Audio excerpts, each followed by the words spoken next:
आगे बढ़ते हैं सर। टैक्स ईयर से पर्टेनिंग हमारे पास आईकेप के पास पेपर्स में, आईकेप के पिछली 15-20 अटेम्प्ट में जो जो सवाल टेस्ट हुआ है वो हमारे पास यहाँ एक जगह कंपाइल हुए में उनको देखते हैं। टैक्स ईयर के चैप्टर से पर्टेनिंग क्वेश्चन नंबर 1 है हमारे पास, ये आपके आईकेप का स्प्रिंग 2011 की अटेम्प्ट का, स्प्रिंग 2011 की अटेम्प्ट के क्वेश्चन नंबर 6 का पार्ट ए है, 7 मार्क की वेटेज है। सर ये कैफ 6 क्यों लिखा हुआ है? पहले ये जो टैक्स का पेपर है एजुकेशन स्कीम 2021 से पहले कैफ, सॉरी ये टैक्स का पेपर कैफ 6 हुआ करता था। ये एजुकेशन एंड ट्रेनिंग स्कीम 2021 के बाद अब ये कैफ 6 से चेंज होकर कैफ 2 हो गया है, तो इसलिए यह कैफ 6 लिखा है।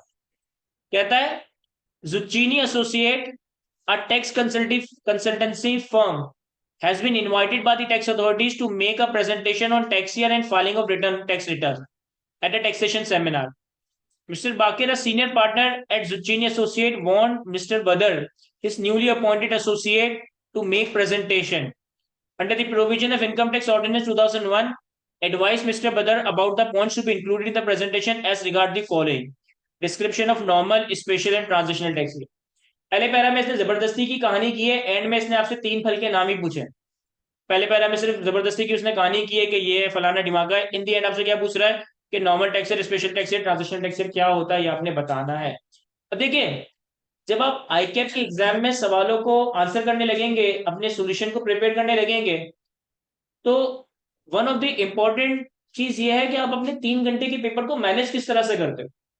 यानी कि 3 घंटे के टाइम में आपने पेपर को इस तरह से मैनेज करना है कि आप इजीली पासिंग मार्क्स सिक्योर कर सके। तो इसके लिए एक तो आप लोगों ने बचपन से ही बात पढ़ी होगी कि भाई अगर 3 घंटे के पेपर के लिए हमारे पास, मतलब एक 100 मार्क के पेपर के लिए 180 मिनट है, तो 1 मार्क के लिए हमारे पास 1.8 मिनट का टाइम होता है। ये बात तो आपको मालूम होगी ना, ये हमने की कभी कैलकुलेशन, किसी ना किसी ने डिस्कस की होगी आपके साथ कि भाई अगर 100 मार्क का पेपर है और 3 घंटे का टाइम है, यानी कि 180 मिनट, यानी कि 1 मार्क के लिए 1.8 मिनट का टाइम अलोकेट करना है। अच्छा, ये बात जितनी सबने सुनी हुई है ना, मेरा ख्याल है कि एग्जाम में कोई भी अप्लाई नहीं करता। एग्जाम में कभी भी हम ये वाला काम अप्लाई करते ही नहीं, यानी कि मुझे याद नहीं पड़ता कि मैंने कभी कोई सवाल देखा हो कि यार ये 10 मार्क का, यानी कि मेरे पास 18 मिनट है और मैं सॉल्व करता हूँ, जैसे 18 मिनट पूरी और मैं अगले सवाल पढ़ जाऊँ।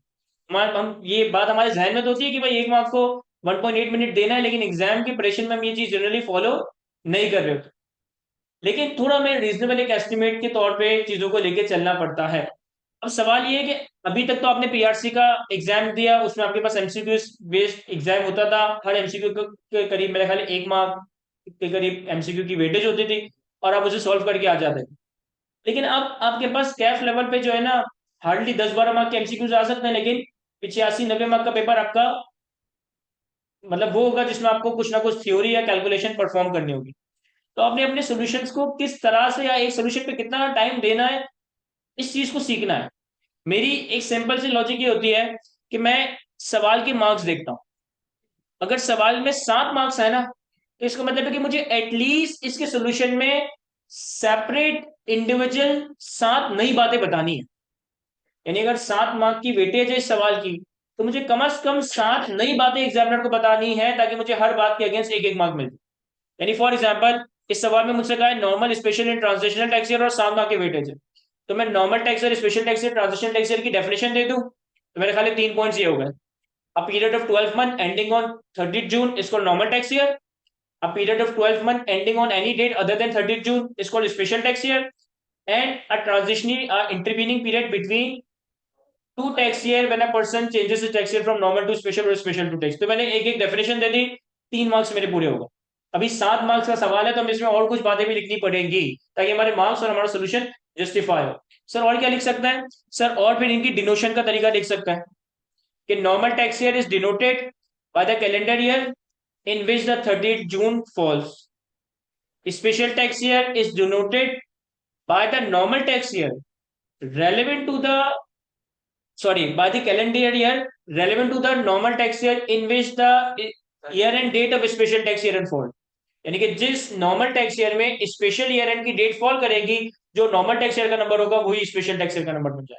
और सेम इसी तरीके का ट्रांजिशनल टैक्स ईयर का रीड करने का तरीका, तो अगर 7 मार्क का सवाल है तो मुझे जस्टिफाई करना है, कम से कम मुझे 7 पॉइंट उसको बताकर आने हैं।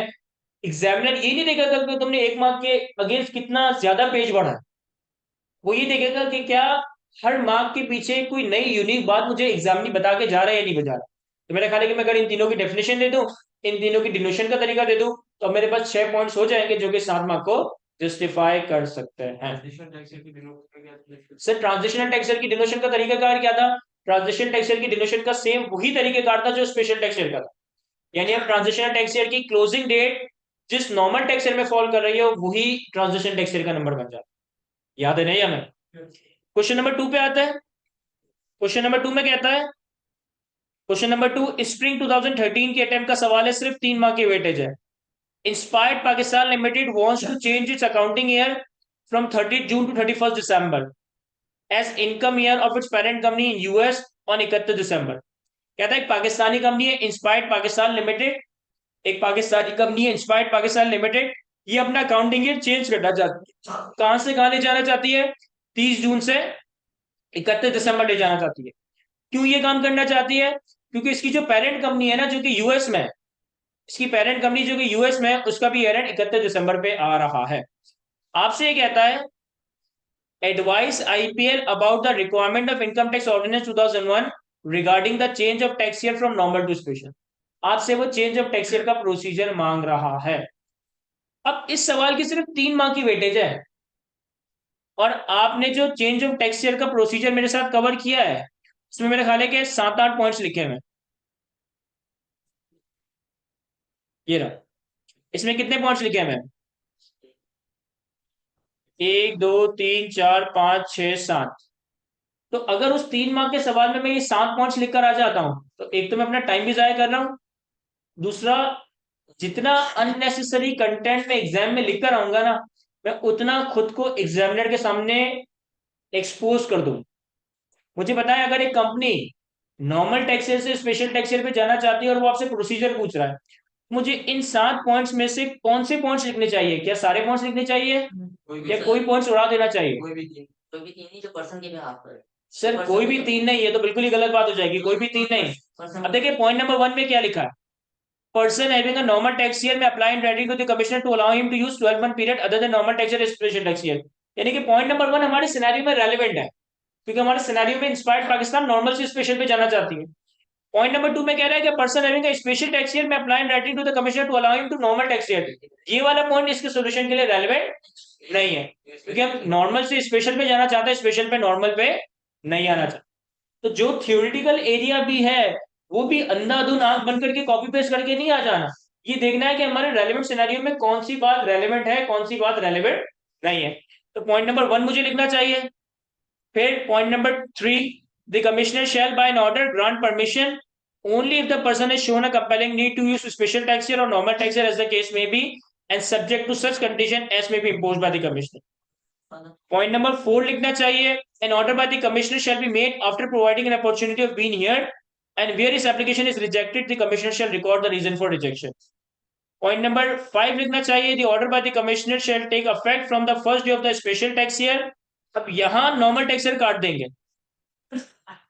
समझ रहे मैं क्या कह रहा हूं? पॉइंट नंबर यहाँ जो 5 लिखा है वो तो सारे सिनेरियो को कवर कर रहा है ना, हम नॉर्मल से स्पेशल पे जाना चाहता है। The order by the commissioner that is change of tax year shall take effect from the first day of the special tax year। Normal tax year वाला जुमला काट देंगे, एस में be specified in the order. मेरा ख्याल है कि 1 3 5 6 sorry 1 3 4 5 ये 4 पॉइंट्स लिखता हूँ 3 मार्क की वेटेज के अगेंस्ट, तो ये जस्टिफाइड होगा। अगर वो विड्रॉल हमारी रिवोक कर ले, वापस ले ले, तो इस केस में हम क्या कर सकते हैं? ये वाली बात इतनी रेलेवेंट नहीं है, क्योंकि वो मुझसे सिंपली ये पूछ रहा है कि आपने टैक्स चेंज करना है, इसका प्रोसीजर बता दे। सिर्फ 3 मार्क के वेटेज है, तो 1 3 4 एंड 5। यही समझ आ रहा है? मैंने सुझाएगा हमसे। अगले सवाल पे आता है। कोई चीज ना समझ आ रही हो तो मुझसे पूछ लीजिएगा, मैं ऑनलाइन वालों के भी आंसर लेता हूँ, एक वक्त में सवाल लेता हूँ। क्वेश्चन नंबर 3 में कह रहा है, one of our client Inclab Limited wants to change its accounting year, write a brief note to the finance manager of the company explaining the requirement of income tax ordinance as regard the following। Change of tax year के बारे में आपको बताना है, सिर्फ 3 mark के weightage, तो मेरे ख्याल 3-4 पॉइंट जो हमने अभी मार्क किए वही बता देंगे। And determination of tax year and the date of filing of return in case accounting year end is change from June to December. अब ये गौर से सुनिएगा sir, change of tax year का प्रोसीजर आपको मालूम है। पॉइंट नंबर 2 में कह रहा है डिटर्मिनेशन ऑफ टैक्स ईयर, कि टैक्स ईयर को रीड कैसे करेंगे, डिनोट कैसे करेंगे, and the date of filing of return in case accounting year end is change from June to December. ये अपना अकाउंटिंग ईयर जून से दिसंबर पे चेंज कर रहा है। जून से दिसंबर पे चेंज करने का मतलब है ये स्पेशल टैक्स ईयर की तरफ जा रहा है। तो स्पेशल टैक्स ईयर को रीड करने का तरीका आप बता देंगे कि special tax year shall be denoted by the calendar year relevant to the normal tax year in which the year and date of the special tax year falls। जिस normal tax year में special tax year की closing date fall करेगी, उस normal tax year का जो calendar year है वही special tax year का नंबर बन जाएगा। और फिर आपसे ये भी पूछ रहा है कि date of filing of return. Sir return कब फाइल करेंगे इस केस में?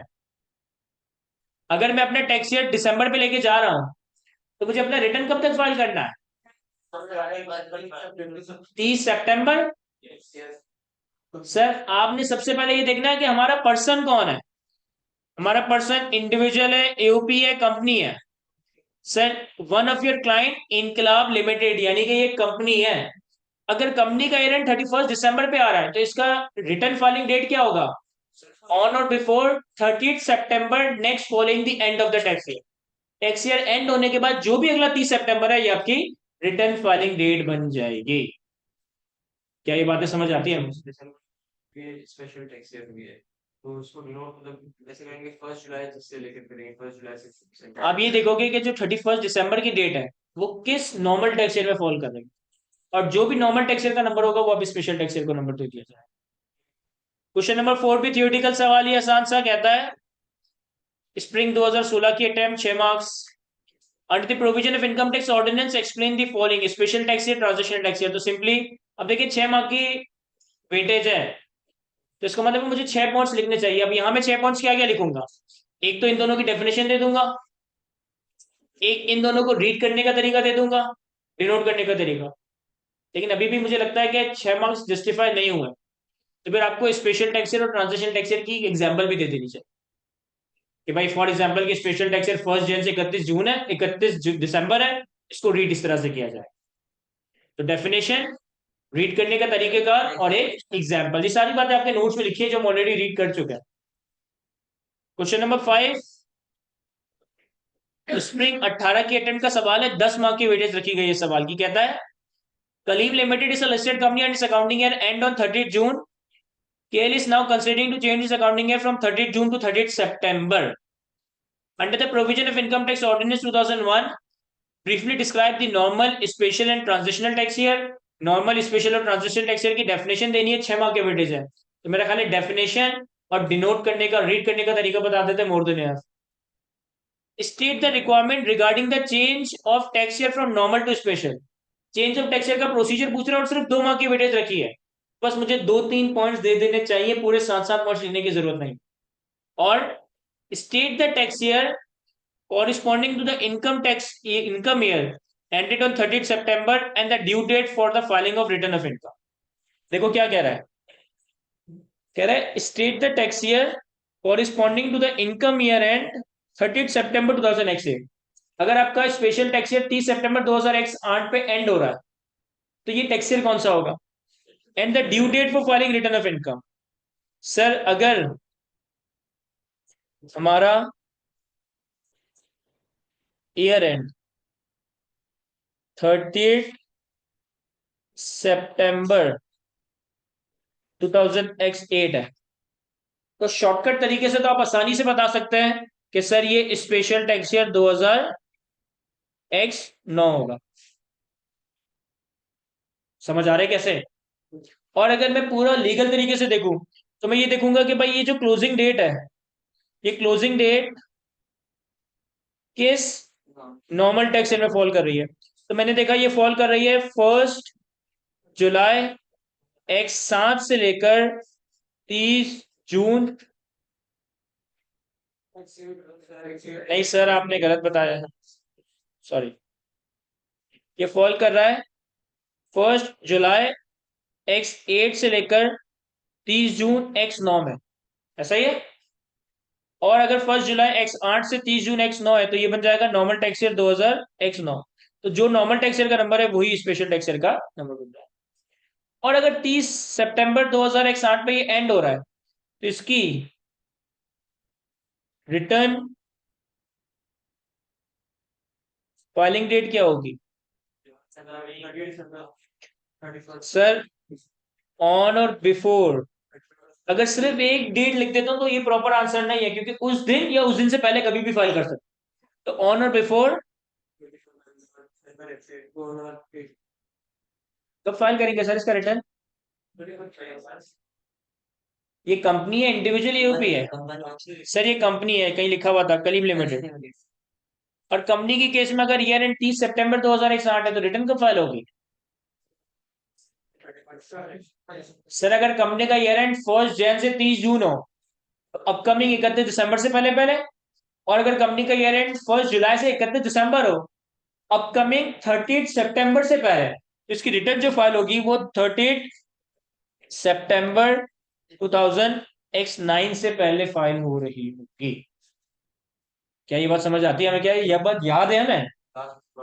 सर अगर कंपनी के केस में, कंपनी का ईयर एंड 1 जनवरी से लेकर 30 जून के दरमियान कभी भी आ रहा है, कंपनी का ईयर एंड, तो उसकी रिटर्न फाइल करने की डेडलाइन है अपकमिंग 31 दिसंबर। और अगर कंपनी का ईयर एंड 1 जुलाई से लेकर 31 दिसंबर के दरमियान आ रहा है कभी भी, तो उसके लिए रिटर्न फाइल करने की डेडलाइन थी अपकमिंग 30 सितंबर। तो चूंकि कंपनी का ईयर एंड 30 सितंबर 2008 यानी कि 1 जुलाई से लेकर 31 दिसंबर के दरमियान है, तो रिटर्न ड्यू डेट फाइलिंग क्या होगी? अपकमिंग 30 सितंबर। अगर मेरा ईयर एंड 30 सितंबर 2008 पे खत्म हो रहा है तो अपकमिंग 30 सितंबर कब आएगा? अपकमिंग 30 सितंबर 2000 x9 पे आ रहा होगा। सर अब अगर अगस्त के अंदर अगर आ रहा होगा तो कंपनी के पास से 1 महीना होगा। यस, मैंने लास्ट क्लास में आप लोगों को कुछ एग्जांपल्स करवाई थी। उस एग्जांपल में मैंने एक एग्जांपल ली थी 1 सितंबर 2017 से लेकर 31 अगस्त 2018। तो इस केस में रिटर्न फाइल करने की डेडलाइन 1 महीने का टाइम था, 30 सितंबर 2000। क्लियर है? दिसंबर में आ रहा है तो फिर क्या होता है सितंबर 30 सितंबर, अपकमिंग 30 सितंबर, जून में आ रहा है अपकमिंग 31 दिसंबर। ये कंपनी के लिए। लास्ट सवाल है हमारे पास ऑटम 2021 की अटेम्प्ट का। 2 मार्क की वेटेज है। कहता है state the provision of income tax ordinance relating to each of the following change of tax year from special to normal. Again procedure for change of tax year पूछा गया है। तो मेरा ख्याल है कि टैक्स ईयर के चैप्टर से पढ़ने को इतना मुश्किल या टेक्निकल सवाल आया नहीं है। सीधा सीधा हमें प्रोविजंस को रिटेन करके कॉपी पेस्ट कर देना है। क्या ये बात समझ आती है हमें?